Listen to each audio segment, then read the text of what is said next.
last meeting about making some handles, so I thought I'd do that. Don was nice enough, and Ralph brought a couple in, and I brought a bunch in, and I'll show you a couple ideas of making your own handles and some suggestions and whatnot. And I'm going to show how to do an inset lid. Joe Dion last month did a box, and pretty much you have to be good and accurate, and then you clean the outside up and make it all nice and clean. And you have certain things when you do a box. The wood sometimes moves, and there'll be where it's split down the middle where you make the lid, and sometimes it moves, and sometimes the lid might move a little more than the other depending on different things. Inset, you have other little things to deal with at times, and I'll show you that, and I'll show you a couple of fun things you can make that are very useful by using a threaded tack, and you can make little chucks that fit right on the spindle, so you don't need a chuck. And show you a couple other things just to show some various things you can do with your lathe. And I've got a thing here I'll show you. You can put this on the lathe and turn it into a nice standing machine for those of you that do other types of woodworking. I used to build a lot of cabinets for guys I worked with and wall units and stuff like that. Now I'm too damn old to be lifting those 80-pound sheets of plywood and all. It just ain't fun. 80? Yeah, or more. More like about 200. Yeah, and then all those freaking clamps, and you clamp it dry, and it's perfect. And you put glue on it, and it slides and moves. Heck, that's why I like this. Just put this in the lathe and rock and roll. That's why this is so much fun. Anyhow, some of the handles. And by the way, anybody that wants to cart these away, these three things here, these are some giveaways. I'll put them right there for now. I've got stuff laying around. I don't even know where I got them. I've had them sitting around forever and don't use them. One of the ways of making your own handles, and one of the ideas to make a handle, this is even a small one. Probably my favorite tool with a small lathe. You can't, when you buy them, you can't get them long enough. That's one of my main complaints. And when you have a longer handle, when you're doing sweeps and you're doing inside bowls, you just lean that up against you. You can just get a perfect sweep. When you're trying to do this with your hand, it's all over the place. It looks like you're trying to make a 12-karat diamond when you're trying to get one just nice pass. So one of the ways to do it is to make your own. And there's several ways of making your own. The first I'll show you. I had a nice piece of brass a long time ago, and I had a handle in here that I think this was the only one, a half-inch gouge. I actually wore it down. It's amazing how long these things last. You can just turn and turn and turn and sharpen before they get so short that you can't get them on your grinder and get them clean. So basically, you drill a hole in a piece of wood. Basically, what you want to do is clamp it down somehow, or get it in your, if you have a vise for you guys that do other woodworking, and most people do at least some other stuff. Try to drill it as straight as you can. Sometimes with the paint, if you're drilling into in-grain, sometimes the bit will wander to wherever the grain takes it, not where you want it, but do the best you can. You can always make it a little bit bigger, go the next size drill bit, glue it in there. You put a ferrule on there, and that just keeps the wood from splitting out, helps strengthen it up. And you try to use, maybe that's the one you use a lot, and the others you don't care about, you switch them out and whatever. So there's one, and I'll pass it around, and I think Don's got a smaller one in here, like for a smaller lathe, and a good reason to have a couple sets, one set of smaller handles, another. So when you're working, if I got a bowl in here, this thing's hitting my tailstock, so you got to keep taking it off, and sometimes it's a pain in the butt, and sometimes you don't care, but whatever. If you have a smaller one, you can work on. Leave it in one place for a minute. I can't sit still.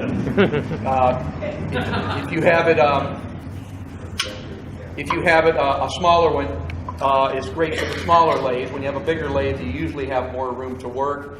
The bigger lathes, I know my Powermatic, I think the tailstock, 55 pounds?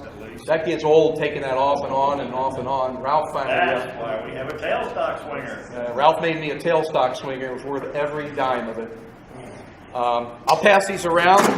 Don's got a couple of just plain old chisels. Is that still a problem? By the way, if you're having a problem drilling, everybody's got a drill in their shop. A drill press. It's called a lathe. Yeah. And you can really drill a straight hole. Even on these small lathes, I think you can get a 3/8" bit well, even if through the end. If you get a Jacobs chuck Yeah. Or you use the memory program and go to somebody with a big blade, and you drill out a bunch of holes there, have the blanks ready, but you can get a real nice straight hole. Yeah. And sometimes you can just take your tail, this part out, and just run this puppy right through there, or run a long drill bit like those electrician's bits, and burn your way down through it pretty good. Ralph made this one. I've got one basically exactly the same thing. This is a plumbing fixture, a flare nut, and they're great. What you do is you leave a little tenon here. This fits over it, and then you have to drill a hole, and then you have to turn a tenon. This goes down through the hole, and then you have the tenon. And you could drill this out and put threads in it, although I'm not sure how strong brass is, in case you want to make it adjustable to how far in and out you can go, but I don't think anybody ever cares. You just put it in there and go. But I'll pass these around. The rest of these here inside are Don's. You don't use these for wood turning, do you? No. Okay. Those are just Some handles here. But he's got one in here. So I'll just pass this one around. This is Don's. This is Ralph's. There's my big one there. And you guys have done this a while. You'll be bored to tears. And I don't care. Those are carpenter chisels that I bought for little or nothing at yard sales, and then put a handle on it. Right. If you're out there and you find some cheapo tools, I got a couple there. This is a little cheapo tool. I don't know who made it or where, or maybe it's made by slave labor in Vietnam. I don't know. It's been around forever. But I found on the smaller lathe, doing things like this side, roughing them out, this damn thing works great. If it's crappy steel, all that means is you go to your sharpener a little more. It's not a big deal, and I keep a sharpener right here and just boom, back and forth, left and right. When you're new, don't be afraid of your sharpener. Learn to make it your best friend, because it'll sure make your work a lot easier. That's just a cheap one. The next way to go, there's commercial ones. Ralph's got one by One Way. This is made by Hoseluk. They're in the wood turning catalogs. This has a piece of steel that goes down to about here. That's smaller than this. You drill your hole, put this in there. Because it has set screws, then you can drill your hole for the tool down in there farther if you want, and then you can adjust your tool to be up closer and all. And you can see where the two set screws go. They hold it very securely. While we're on this subject, I don't work for the guy. I don't get any kickbacks or anything. I like to support Americans and not buy foreign stuff. If I can buy stuff built by people here, we need to. Wait a minute. He's a damn Canadian. Not Thompson. Thompson, no. Yeah. Oh. Thompson Tools, if you notice, I don't know if it shows up on this, the cryogenic treatment he does makes the steel black, which is wonderful, because when you sharpen it, you can see the silver through there. It shows up very well. You know exactly right away if you got the thing sharpened right and whatever, as you can see here. I'll pass this one around for a minute. I may need it back shortly. I don't know. This is another way. You inset it, and you can have, if you have a bunch of 3/8 inch shank tools, you can switch them out of these with a Allen wrench, and then you can have a bigger one for 1/2 inch tools, and it'll pretty much cover everything you got. I don't know about a skew and a roughing gown. I wouldn't do it. Just put them and make them in their own handles. Pass that one around. The first thing I'm going to do is we're going to make the third option you have. Get an old Jacobs drill truck. I got this for $10 somewhere. And, you just put this in there and unlock it with the chuck, and it'll go. And this is a little 1/4 inch gouge, which I use for getting in small things once in a while. Very handy. This one has to be done with the key, which are probably the stronger of the two. The other ones are. This one's a 1/2 inch, which you can use all your bigger tools in. And again, I made a big handle. I'll pass it around, and I've got the smaller one here. I'm going to show you how to make one. Here's what you do with these. This is a Jacobs chuck. You can go. I think this is $18 for the 3/8 at Lowe's or Home Depot. Buy a chuck, or if you've got a neighbor yourself, you've got an old 9-bolt driver, 12-bolt driver that took a crap, and now you've got yourself a new DeWalt 20-bolt driver, which you better hold on with 2 hands. Get the old chuck out of it. The only thing is threaded rod. I think 3/8 is Gary, 24 inch. come back by the lathe here. Threaded rod, if you go to Home Depot and buy them 3-foot lengths, the threads aren't exactly the same as these. It doesn't matter. I cut a piece off with a hacksaw or a grinder about this long. I put this up on my wheel. Is that showing? And I just hold it against the grinding wheel to get this tapered a little bit. You jam this puppy in here and then put this in a pair of vice grips and twist it on as hard as you can. It may come loose once in a while, don't matter, just twist it back on. Super glue. Right, and then what you do is you make your handle, which we'll show you how here, and then you glue the threaded rod in there. And you put your handle on.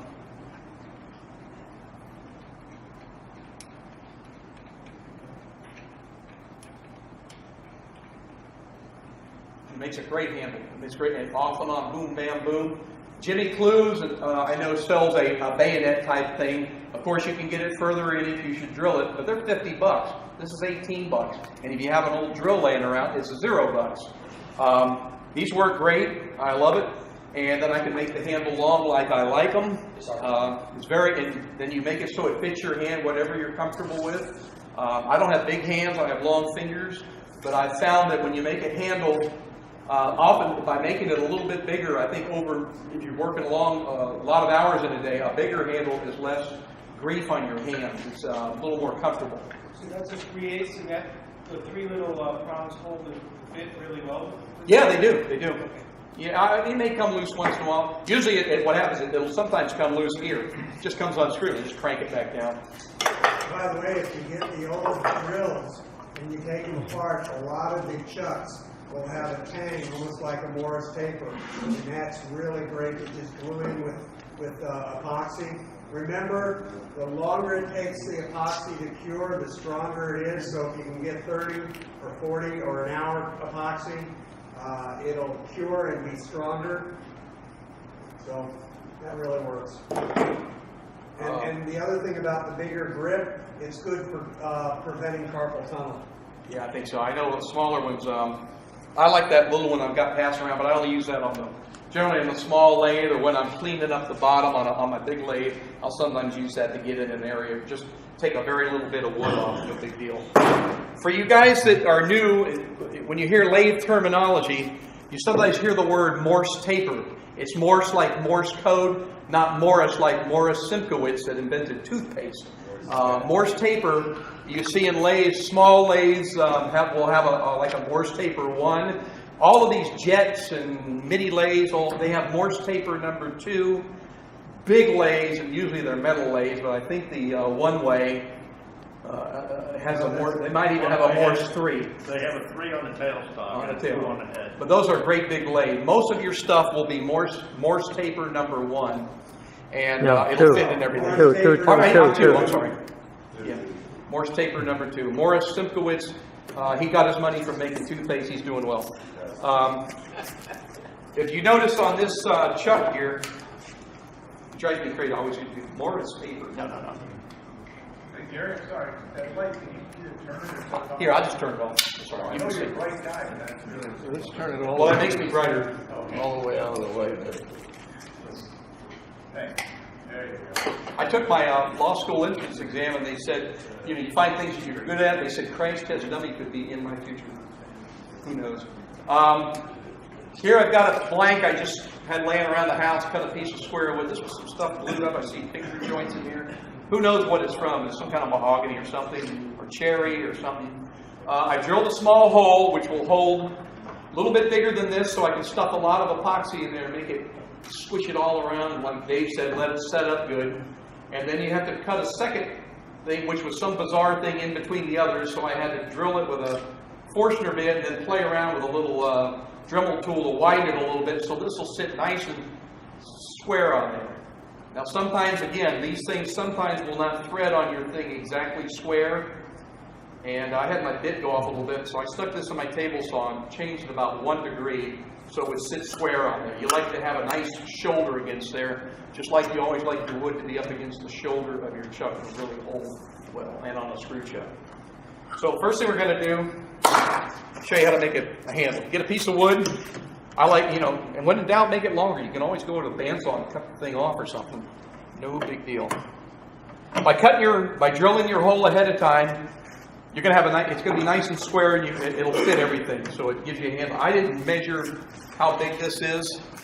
It looks like by the time I round this off, it might be a little bigger than this. It doesn't matter. The only places you hold your tool when you're turning, you're holding it back here to whatever feels good, and you hold your tool on the tool rest. So you don't have to worry about what's here. Oh, is it a bump there? Does it go down? Is it tapered? It doesn't matter. You're holding it here, and you're holding it back here. You're often doing this when you're trying to get a nice sweep. So let me tighten this puppy up.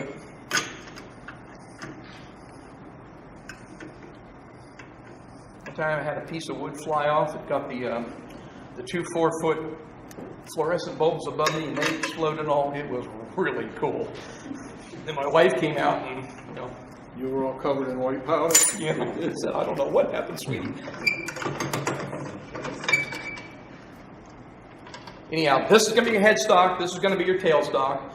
Since I had to cut this a little off, this might be a little bit off here. It doesn't matter. When I go down here and round it, it's all going to be the same thing.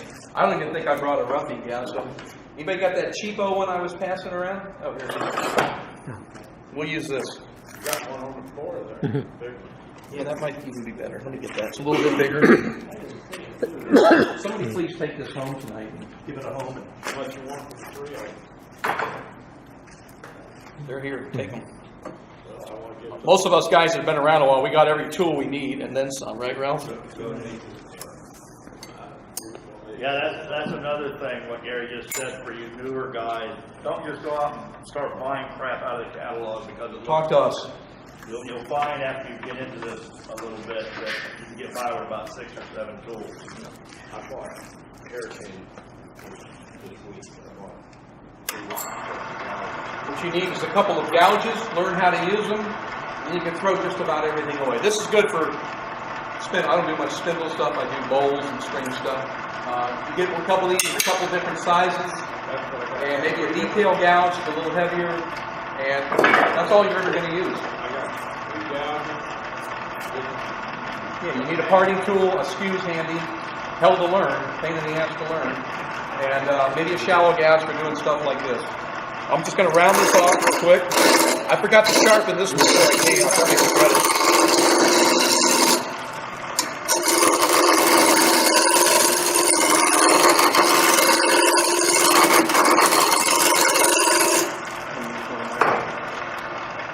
You can use these for everything, from rough work to real fine finishing. I'll show you how to do that.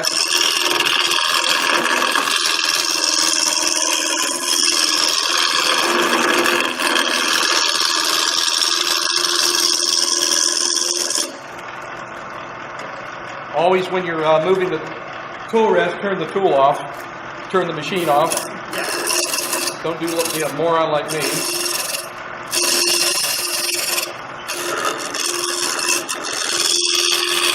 you can get a template, find a tool you like, use that as your template, make 3 or 4 more. It doesn't have to be lumber like this. Find a nice branch of mahogany. Most of us are looking for the bigger pieces to make molds and stuff. And there's some branches out there. Just try to make something that's got some hardwood in it. Make it in different woods so that you don't have to guess what gouge you're picking up. You want your handles to be different. The old sets, you pick up something, what is this? No, make it different and then put some accessory or grooves on the bottom. So that you know if it's a 3/8 or a 1/2 inch or a 1/4. Also, I'm going to pass around a Thompson tool. This is called a detail gouge, what they call it. These are a little thicker here than a spindle gouge or even a bowl gouge. They don't have quite as deep of a channel ground in there with a milling machine. They'll do a little bit less bounce around. They're a little bit heavier on the cross section, and you think, it's a piece of steel that's about the size. They do make a difference. You can grind these way more tapered than I do and get way down in there, and it won't chatter around. They're handy. But I'll pass it around so you can see how that black oxide, whatever, when they cryogenically do it. And here's a regular one here.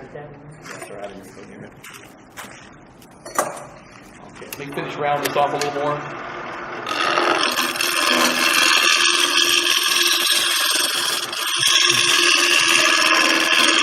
Nothing pretty here, we're just making it round.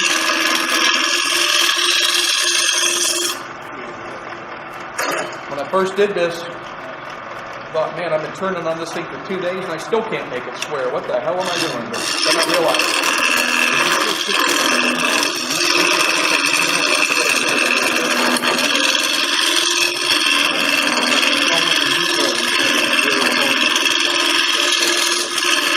Of course, dry wood can be pretty nasty.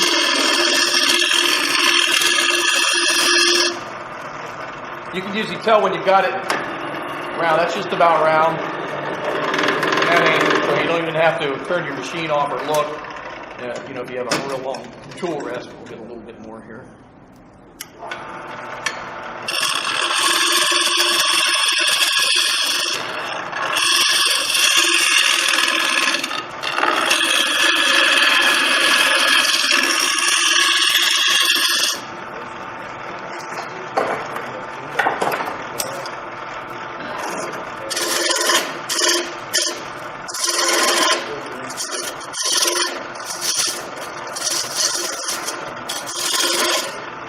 Bring one up that you like or you find clean. Here's a Delta tool that's been around forever. You go, well, it's got a nice little taper down here, although it doesn't matter. Mainly you're going to be grabbing it right here. So that's what matters. Whatever you think is handy for your hand. I'm just leave this go a bit. Bring this down.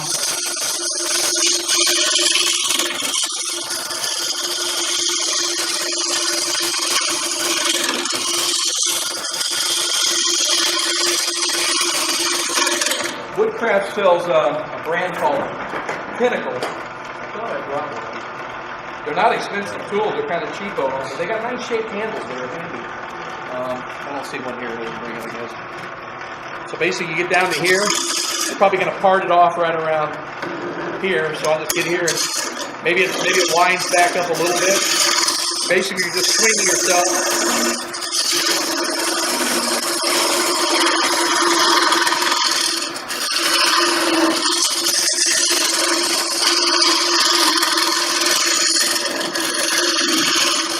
One company called Easy Tools makes all this carbide stuff, and they do things I think like what round is this your phone? They do a thing like this. They have a thing where it comes up here. I don't know how many people really hold it there. I usually hold it way back, or but whatever suits you. But the Easy Wood Tools, sometimes I'll hold it way up. Choke up a bit. Yeah, choke it up a little. Sometimes you get on there, you want to do something, you would actually be holding it like this to get something in there real good. Yeah. Well, this is actually a P&M detail guy. Oh, okay. You don't need a depth grip on your tool. You know, all the strain is really right on the tool rest.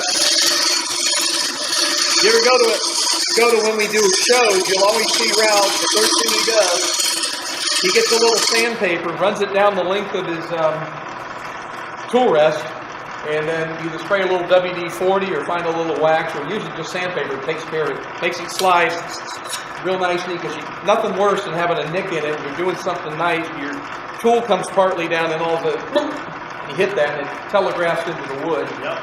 And then my neighbors hear colorful language.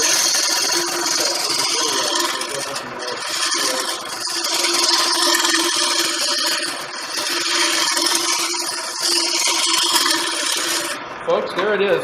There's basically a handle. I can bring this down a little bit, do whatever I want, bring this down some more, part it off here, have it flare up a little bit and down, or just let it, usually I have it. Gary, do you have a parting tool? I do. There's diamond parting tools, and bigger ones I use a lot of times. There's something like Take a parting tool, make a groove in there. Yeah. Because what I like to do is, let's say you got a half inch, if you have 4 grooves in it, that's, for like 8 to the inch. Then goes in 3/8 inch cut. That way you don't have to keep looking. And after a while, you start to really get confused with which one I'm going to pick up. So this way it's a easier to. here's one cut, basically the same as that. I just got the head out of it. Some things cut with a parting tool. If you're making pens or little small turnings, cheapest parting tool you can get is go buy a knife at the swap meet or something, or steal it from the way store. And just grind it up into a little line. These make beautiful little clean lines. Just touch them up on the stone, and it becomes beautiful. Then hit it again. This one's some decent steel, stainless. It's hard. It's great for doing parting. You don't want to stick these too far in. You see, it's been a little twist to it. I got it too far in one day. These aren't for going way down. And you really don't want them to think this big. This is about one I just used here. Probably about as small as you want to go. And then the diamond ones that are shaped diamond, they're like this. That's so when you're pushing it in, it's clearing the wood away so it doesn't bind up. It can get caught in there, especially when it gets hot. And it can bind in there nasty.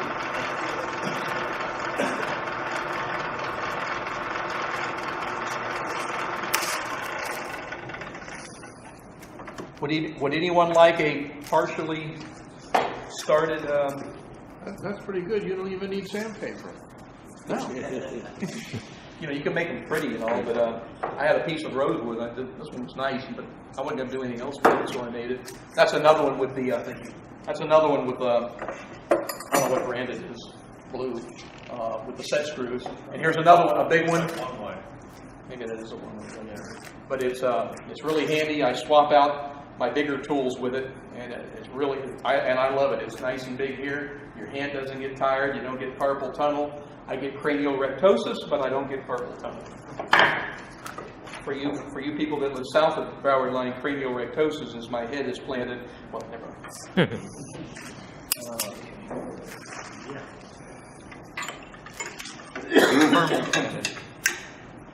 How do you get that to stay in that chuck square like that when you get a square? You know what? When it's square, you can get it, your chuck things, because that's showing there, Don. Yeah. Here, I'll put this for just a minute. I'll put it on the screen. There you go. It'll actually fit in there. Oh, I see. And then you just want the other end, and what's perfect is this is gonna square it up every time, and save you a lot of grief when you do that. So it's gonna be fine. Once you do it, it's gonna be nice and clean and squared on down. Now I do crank it down here, but I mean I'm never gonna take it out of here. Yeah. You know, when you do bowls and things, and then you take the tailstock away, most of us will use the support all to the last second. But then, especially if the wood's sort of green, once you take the tailstock away, go back and crank it down. It'll come loose a bit. The wood starts throwing some moisture out. It starts shrinking a little bit, and it'll loosen up in the chuck. And you don't want to hit you in the face. Yeah. If anybody would like a thing started out, have at it. Let's see what else we can do. Get all that. Another thing you can do for when you're doing small stuff.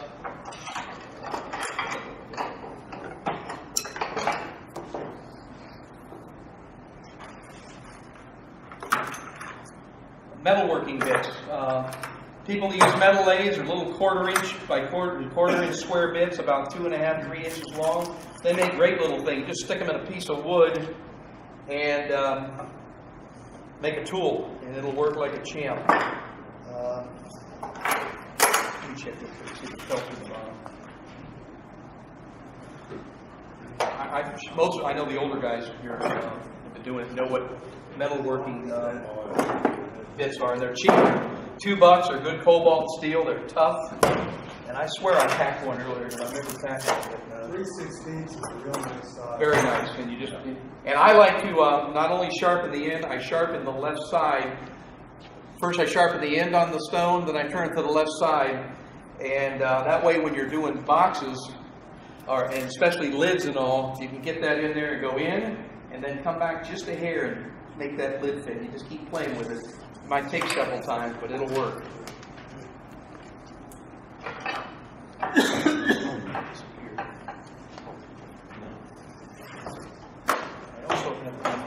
Another thing you can use, oh here it is. I'll just pass this around. It's got a very, very fancy handle, piece of cowl or something, and it's got a bit in it. Here, I'll show it. You can see it on the thing here. This is sharpened on the end, which is great for doing grooves or parting, small things. And I've also sharpened basically the same angle, about 40 degrees, up this side here. So if you look from the bottom, actually I did this one in both directions. Maybe I did that so it could go in there and not bind as you go. And it finally tapers its way out and keeps working ahead of it. And but when you get in there and you're doing a small a small lid on the inside to make it fit your box. You get that in there and cut that clean, and then you just work it to the left a little bit. It'll take off these paper thin, I mean like onion skin paper shavings that are wonderful. And you can just creep up on that good fit until you think you got it right and whatever. It's great. Pass this around. This is a 3/16 metalworking bit.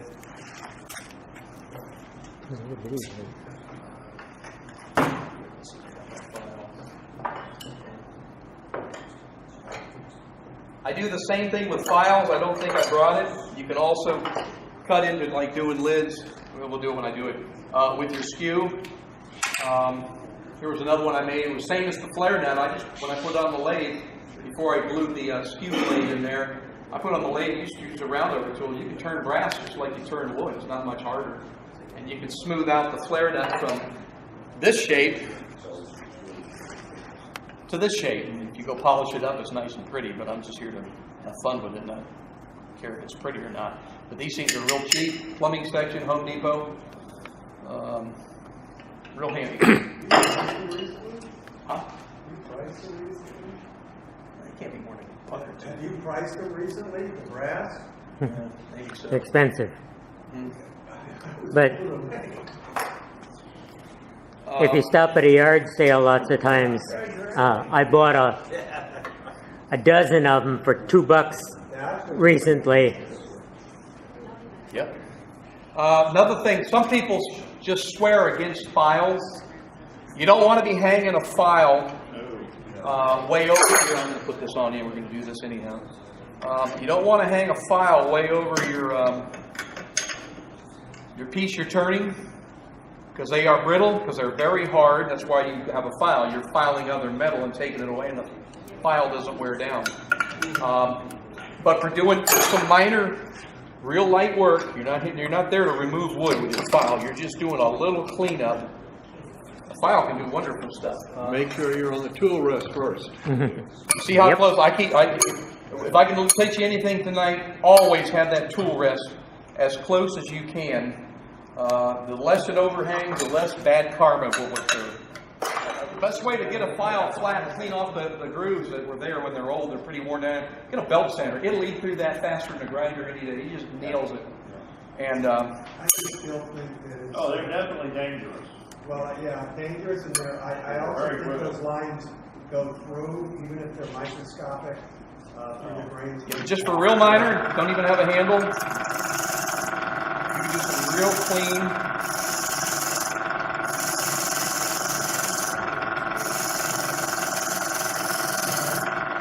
This is as soft as K Piper's touch. There's one there. I have one. This one's done as like a negative rake scraper. It's basically you file it in one direction, then you flip that puppy over and you flip it in the other direction. Only good for hardwoods, and basically doing the same thing. I don't know if that thing shows, but this is pretty darn smooth for that. I didn't sharpen this. I've got a little diamond thing. I can try to run this over it a couple more times here. Just clean this up. This almost doesn't need sandpaper. And for the new folks, sanding sucks.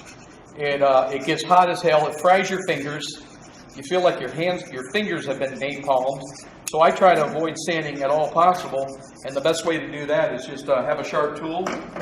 Love your grinder. Use it all the time. The more you use it, the better you'll get at it, and you'll have more fun. I just touch that a little bit. Probably.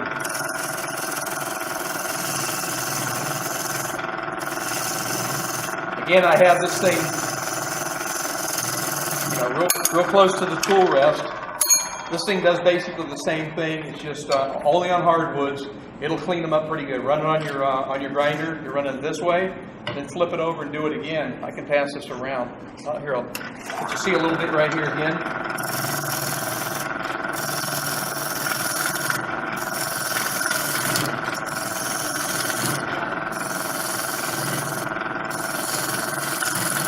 Pass on some words of knowledge to you with your next show. Tell everyone your bowl, your vase, it's organic. That's like a key word now. I like to make this is very organic. It's round, but they don't know that. And these people love all those fancy words and keywords. This has a very organic handle. This thing was really an old handle. I don't know what was in that at one time. But it's probably during Abraham Lincoln's administration. On the files, what about a wood wrap? Is that hard enough metal or not? Same stuff. Yeah, but boy, you'd be an awful lot to grind off, you know. No, I mean, but You gotta get a hardened steel file that's real good. I got 1.5 inches. I got Quarter inch. Swap meet 10 cents, 20 cents. It's already got part of the angle for you there, and you can get the little angle here and there. I have one somewhere. I thought I brought it. Mine's 1/4 inch thick, and I'll tell you something. You hold it, it's about that long, you hold it back here, get it knocked to down like that, and shut it right out in the head. Of course, the thicker it is, you can't really go wrong. It's less chatter. It absorbs a lot. It'll cut clean. I got 2 light ones that I made, and we'll throw them away, but I'm gonna keep them. This thing here, only something small, not near this big. Something go in there, little lids like this. Okay, what I'm going to do next, I'm going to, well, I'll show you 2 other things. Most of you, when you buy a chuck, they come with a screw chuck in there. I've got this on there because that's about all you need. Ralph will tell you to hold there, or a little more than that, to hold a piece of wood. You screw one of these on here. This was originally on a screw chuck earlier. You can see in the thing here. I had that on there. I had a different one, and I just roughed this out had it laying out in the yard, roughed it out to bring here. That held on there. But the biggest problem is getting it off the screw chuck.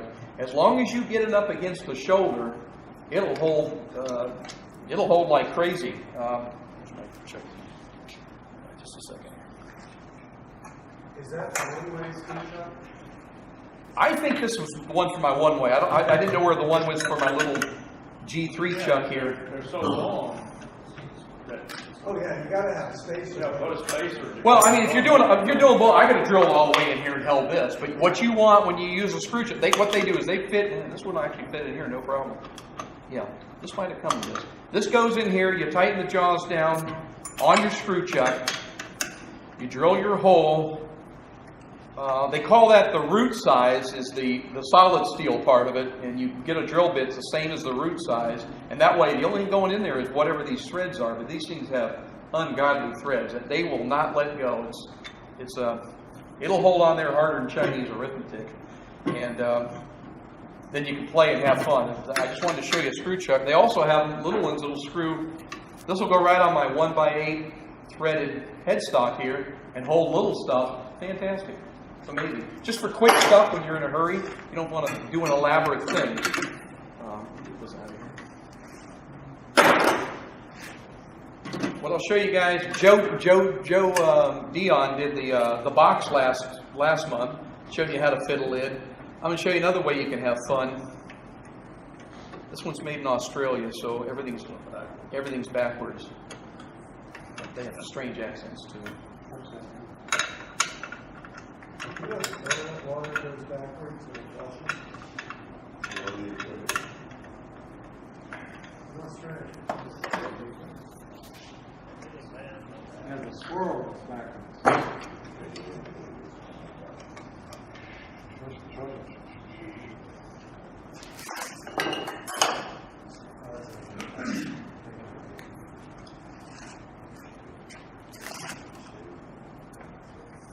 Before you start working, make sure you're not jammed up against your tool rest, etc., etc.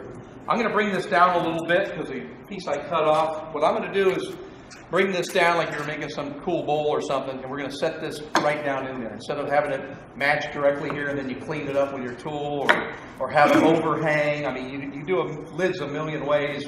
I thought I'd show you one different way. I'm going to bring this down here. Is this causing a problem again? Do I need to turn this off, or I don't need it? I'm all right. Turn it off. Swing it out then if you're going to turn it off. Yeah. So every once in a while your head gets behind it. Well, in case the CIA is watching me. I am in the witness protection program. Still?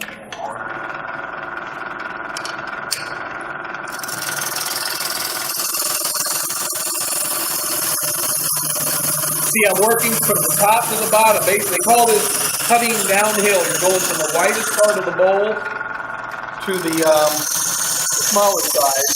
It cuts way cleaner. It doesn't pull all the shavings free. First, when I do this in the kitchen, my wife cooks and moans. Sometimes that woman just has a poor altitude, I think. That'll soak up all the grease and still on the floor. What's that? Soak up all the grease and still on the floor.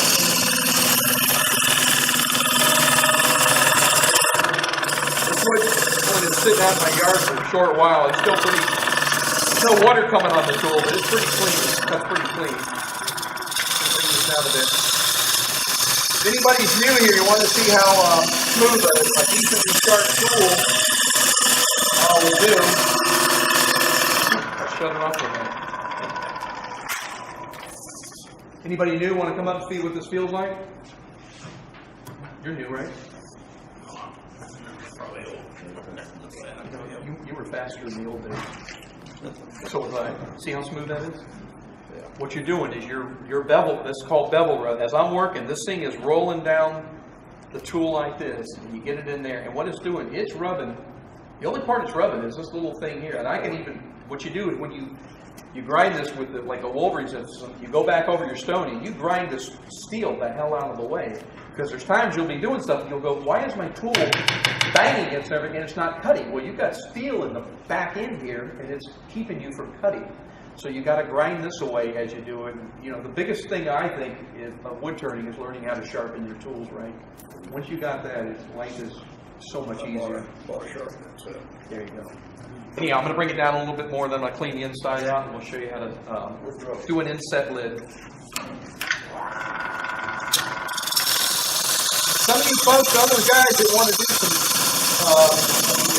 demonstrations, Ralph, Dave, and Joe Dion, we won't get mad, right, Ralph? I know some people don't want to get up in front of crowds and stuff like that. Yeah. Hey, when I had to report to my parole officer all the time, I just lost my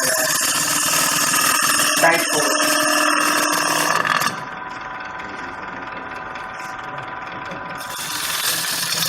I'm not doing any special. I'm just going to make it round and we're going to set the lid in.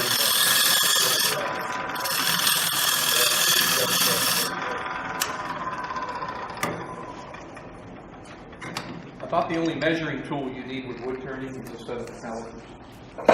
I could have set this here when I was making that handle. Seen about how big that is if I wanted to make the end real close. Then I just check it to see if this pretty much matched what this did, which I think it does on this one. This one, obviously I got it pretty close, doesn't matter. I think this came loose a few times, so I finally just epoxied this booger on there big time.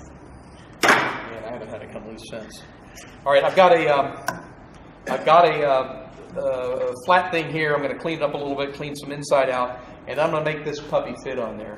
So I'm going to make it whatever size, and I size this to the bowl. Some guys do it backward. They'll make the lid, or if they have some neat piece of wood, they'll cut the lid and make a shape, and they go, well, I got to fit the bowl to it. It doesn't matter. You're fitting one piece to the other, and it isn't difficult. When I first was doing this, I was very intimidated doing fitting lids, but now you got two pieces that got to work together and fit in there. It's no big deal, and this is, let's see what we got here. By the time I make this round, it'll be a little smaller, so we'll say we go about. I want to do everything very scientifically and exact, and that looks fine. I got a big crack over here. Cut that away. We'll go there. So on here, what you do is you turn your lathe on. What you're going to do is you're going to touch one side, the far side, with your point. You never want this thing to be aimed up and catch this puppy. It'll be sticking through your ear or something. It'll be bad karma. So what you do is you turn this on, let it spin, and see if you're watching the other line over here and seeing if you're close. If it's too far in, you got to pull it out. If it's too far out, you got to pull it in until it looks like the lines are even, and that's where you're going to go in. So on this one, I'll just turn it on. We'll see. It should show. I've got this side toward me, away from the bowl. Push this in, see where I'm at. I'm looking, it's a little bit too far out.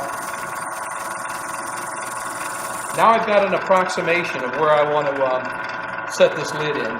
So I'll start getting some wood out of there. The other thing is when you make your lid and when you make this piece, this chuck is straight. Some of them are tapered.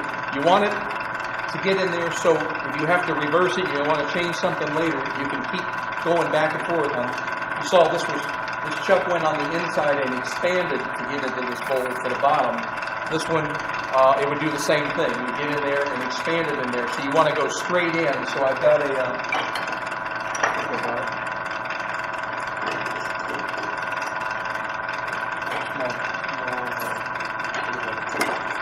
small thing here. Parting tool. I see where my line was just about. I'm going to push this straight in. Probably shy of what I need, which is fine. Creep up on it. But I've got a nice, the main thing is the outside is square. So this thing can in there, and then if I have to reverse it, I think that chuck wasn't that big. It might not. No big deal if it doesn't. Another thing you have to consider, will my chuck go wide enough to get in there? This one might not. So what we got here, I'm looking at how wide this is from what I did on my other. Actually, I got my hair wide already. Too bad. I screwed up. But anyhow, we'll keep going. I can make that a hair bigger. No big deal. No loss. Put the wood back on. Now you can clean this out of here. I like to go from the inside out, but you can also go from the outside in. Push cut. Whatever works. Just get the wood out of there. You want your tool dead center, basically, or the tool rest. So your tool might be a little below it, so you can tilt it up a bit. This is called back hollowing. You ever watch a Richard Grafton video? He's an Australian guy. He can do a box in about 9 seconds. Because he's done 500,000 of them. And he was new like us at the time.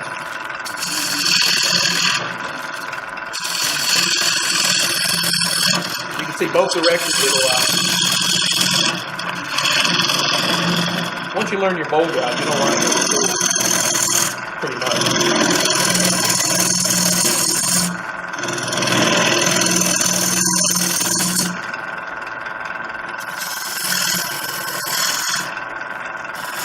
See, I got a problem here, so this lathe is not a problem. The other one's 45 pounds. It gets old. Get that out of your way. When you want to go in straight, you've got to bring your tool way out here. You can bring that in there. Let it eat.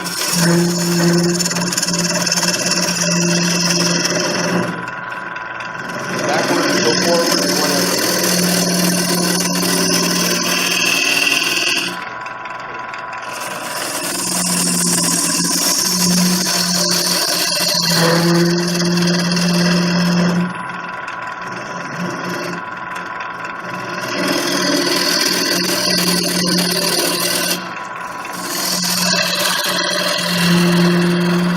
Doesn't take a lot of time to do an open bowl.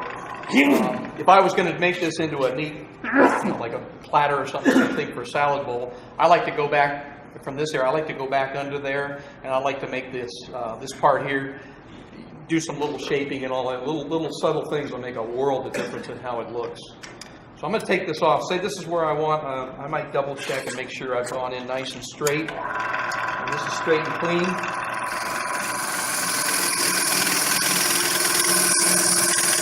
Good.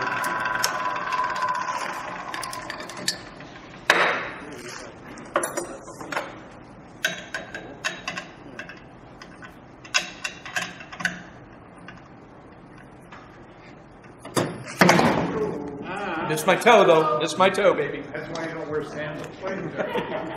Good point. You're right. You didn't put your foot out to stop the fall? I was born at night, but it wasn't last night. Especially when it's your sharp chisel that you just sharpened. Oh, I have dropped that on my foot before.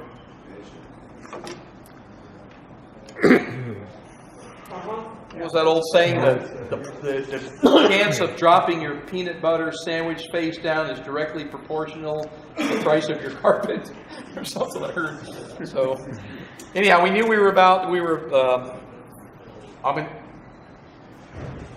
going to make this a little bit bigger than this when we do it. So I know I'm here. I got to take some wood down. I'm just going to knock some off of here. Don't need that great big tool anymore. I'll use this puppy here. This is a shallower gouge. I'm not sure if I like it yet. Gerhard, there's a guy, a turner, an Austrian guy up in Palm Beach, and he gets them from Germany. And then Doug Thompson started making these shallow gouges. The jury's still out. Sometimes I like it. Sometimes they just like my bowl gouges for just about every damn thing. If I was on a desert island, I would just have a few gouges. Figure out the rest of it.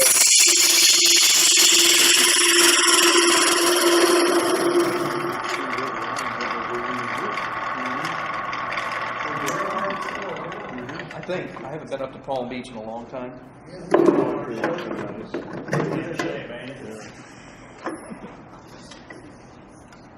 Gerhard comes to shows. He sells lamps for $1,600. His work is unbelievable. Like one of the guys said, he's A, Austrian, and B, an engineer. Therefore, he is totally impossible. But the guy is good. Yeah.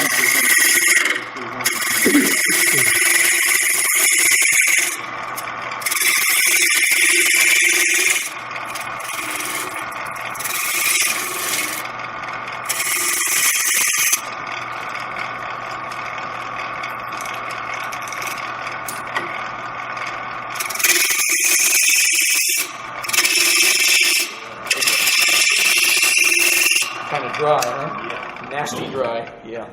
Been sitting around my garage forever. Yeah. Everybody in the room would be sneezing.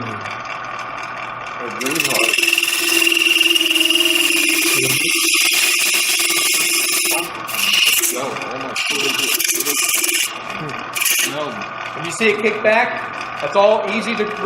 I should know by now. All you have to do is turn the tool way over, and it won't do that. That's why it's skittered across. I mean, of course, the wood is just not that.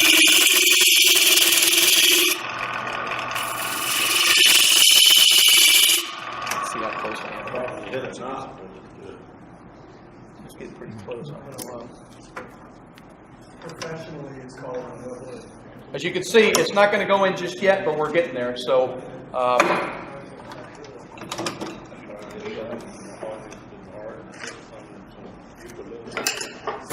This is when this little 3/8 thing, it just becomes wonderful.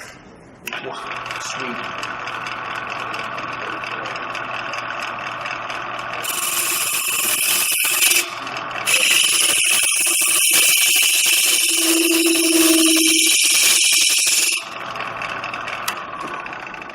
This is some back and forth.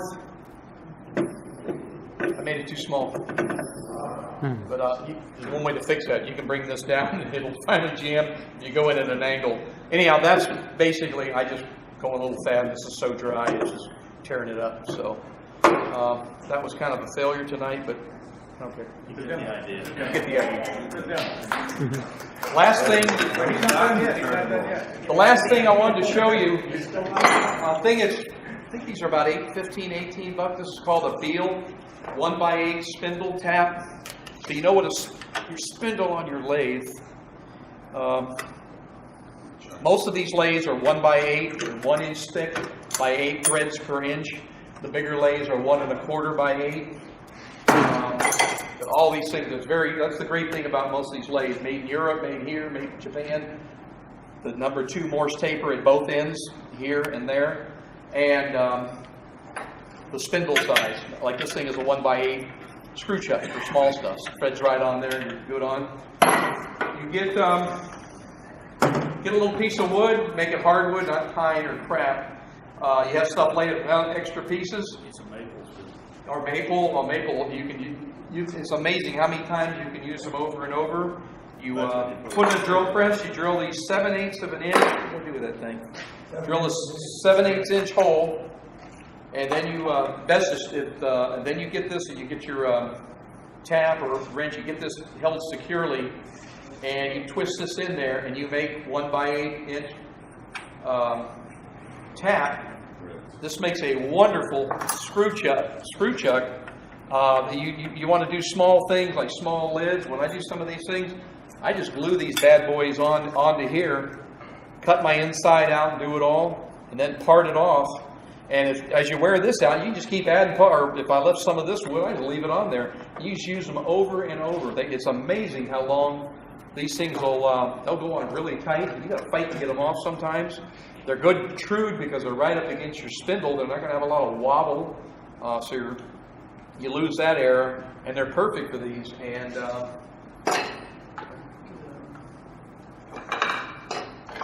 what's neat is you can really make some little small, almost weightless. You have a one-way craft center up there? No, I have just a craft center. I have one other. I can pass this around. You can show you're almost turning nothing. They get down. This is, and I've made some twice as thin as this. They make neat lids for different things. Matter of fact, here's a lid here, and it does it on purpose. When I make I see some of these people get some nice expensive piece of wood, they turn almost all of it away. I never understood why you get a 2x2x8 and make a thing. I can get a pin blank size piece, make the actual finial, and then make the thing separate. And that, like here I did an inset, and then I'll glue at the very end. I'll glue this on, and I haven't wasted all that wood and turned it away to nothing. So, When you glue a fitting on like that, you wood glue or epoxy. epoxy? You can put wood glue too. I usually just safe with epoxy. Type bond or, Yeah. UCA. But what's good, what this does is you put this on in your chuck, and that's why again I said go in dead straight. That way you can open your chuck hole, it will center it perfectly for you to get your spindle in perfect. And even when I glue it up, I've got a chuck like some of the pin guys do. Instead of a point at the end, it's got a little hole in the middle, and I can put this into that hole in the middle, and it'll hold it dead center from my tailstock and go in there. I'll pass this around. You can see how. Here's an inset lid that fits. Not like what I just did. And here's another one. That one hangs over a little bit. This one fits all the way down inside. And I'll pass this one around too. This one's glued on, so that's okay. I mean, the top's glued on to the lid. Yeah, that's fine. And there's a couple of the same things. These taps will do you wonders. You make about 4 of these, you'll be using them for the next 10 years. And When you put this tap, when you use the tap, what do you do? A drill press? How do you well, that won't fit in a drill press. You gotta kind of work at it. But you've drilled your hole straight, so it'll. You can do it on the lathe. Yeah. You do it on the lathe, you tap it Yeah. on the lathe. If you look at the tap, it's got a dimple on one end that will fit into your tailstock, and then what you do is you turn it.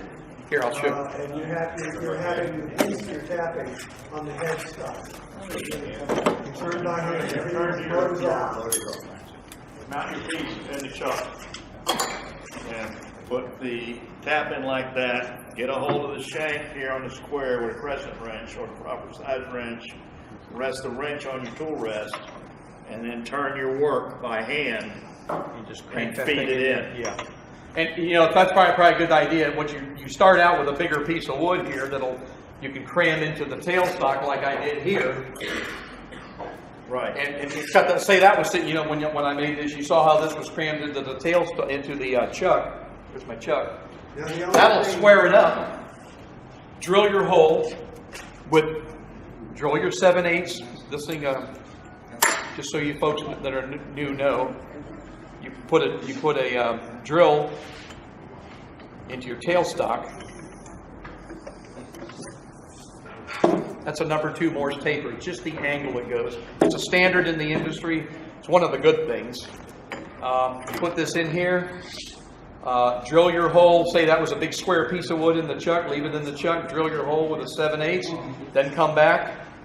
And like he said, Just then you take this remember, off. When you're doing it, you go in, Actually, look at this. Go in a half an inch and then back out and allow it to, Yeah, so it's not- feed out.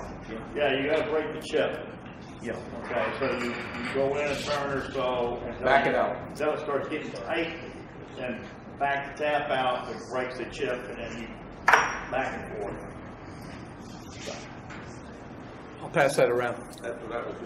And then the, one other thing I wanted to show you all, when you're,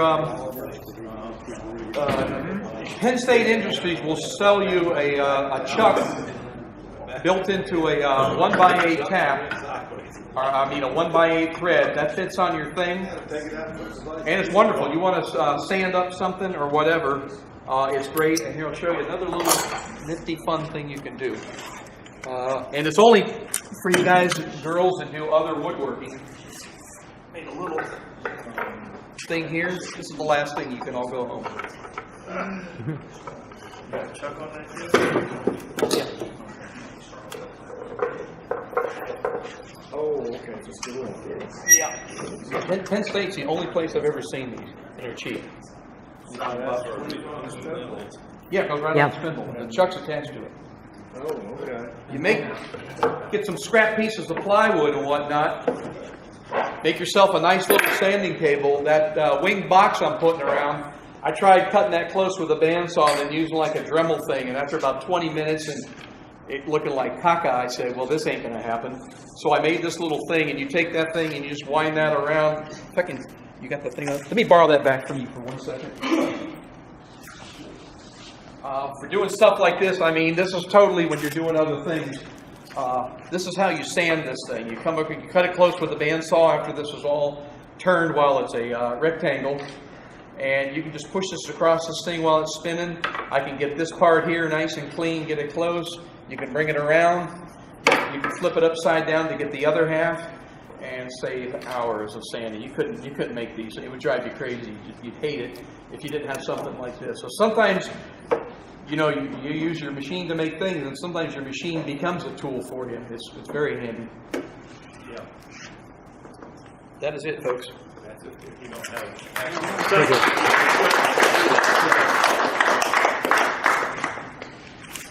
Okay, thank you, Gary.